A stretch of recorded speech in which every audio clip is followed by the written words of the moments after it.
Over the course of the last month, especially towards the end of the last session of Parliament, Congress leader and former member of Parliament Rahul Gandhi had a defamation case that was filed against him by a local MLA of the BJP in the state of Gujarat. Now, subsequently, after Rahul Gandhi was declared guilty and given a 2-year sentence in the case, his membership within the Lok Sabha was revoked. And after that, he ended up losing his government bungalow, and Mr. Gandhi now has a long fight ahead of him. But apart from that, there are several other issues that this country is facing in terms of the economy and in terms of the state of political discourse in general, as analysts have observed. It's very exciting because we've got elections going on the one hand, but we also have the national narrative that is recurring on the other hand.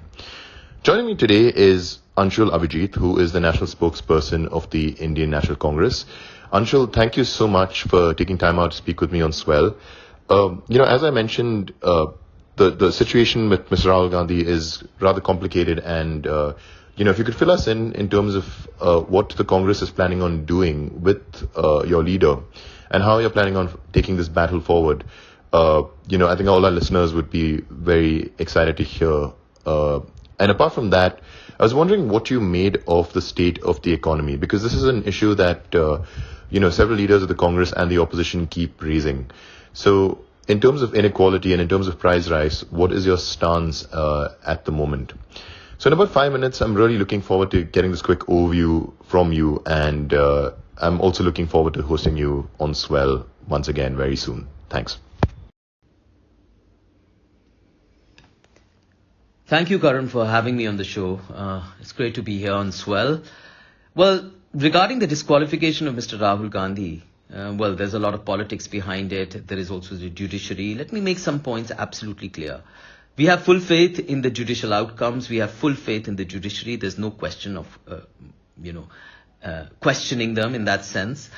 But of course, we disagree completely with the judgment of the trial court and also of the Sessions Court.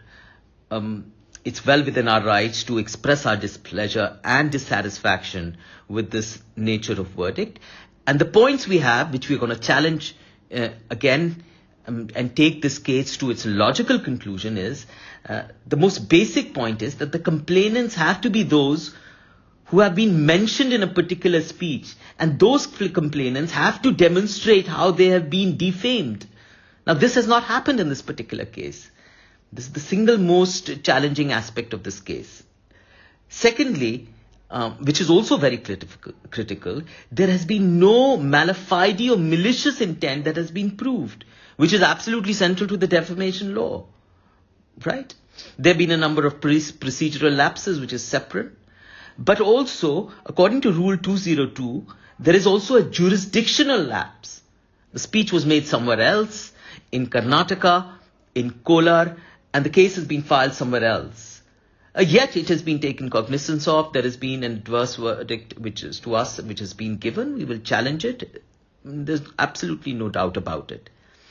But, what this case really highlights is not so much as the disqualification of Mr. Gandhi from the parliament as well, the defamation case, but how there is the tyranny of the executive and how defamation cases which are from the members of the executive to other people, to leaders of the opposition, perhaps to other communities, continue to be completely bypassed, completely ignored, and only selective cases are taken up and then thrown into the courts where they are taken to a particular end. So this is what I call the tyranny of the executive at the moment, which is going on, which is really a regrettable feature of this government. 97% of the ED cases are against the opposition. There has been absolutely no convictions as far as this is concerned, but it is there to harass them. The opposition voice in parliament is being muzzled. Laws and institutions are weaponized. Laws are being abused, whether it's 124A, whether it's NSA or any other law. There's a curb on civil liberties. The freedom of expression is being curved. This is almost like an Orwellian state that is coming into being at this point.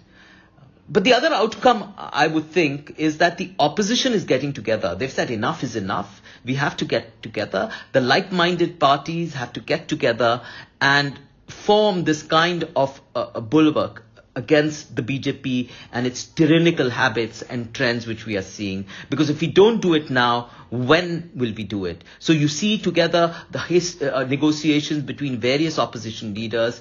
The Congress doesn't claim to be any sort of big brother in this. It has a lot of experience, 70 years of governance, participation in the freedom movement.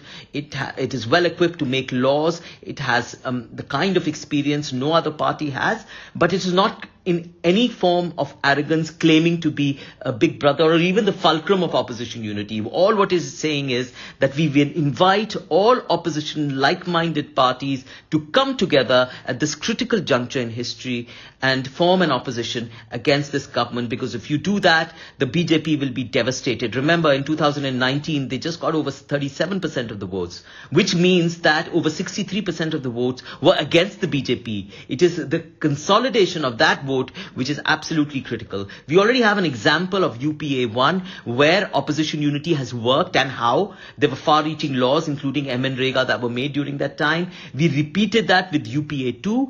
We gave a gift of over 8% GDP to this government, which they squandered away. And even before the pandemic, if you remember, our GDP had plummeted to 3.9%. And of course, during the pandemic, the ill-conceived lockdowns. Before the pandemic, there was demonetization. And all these things have had a disastrous impact on our economy. So there is no other scope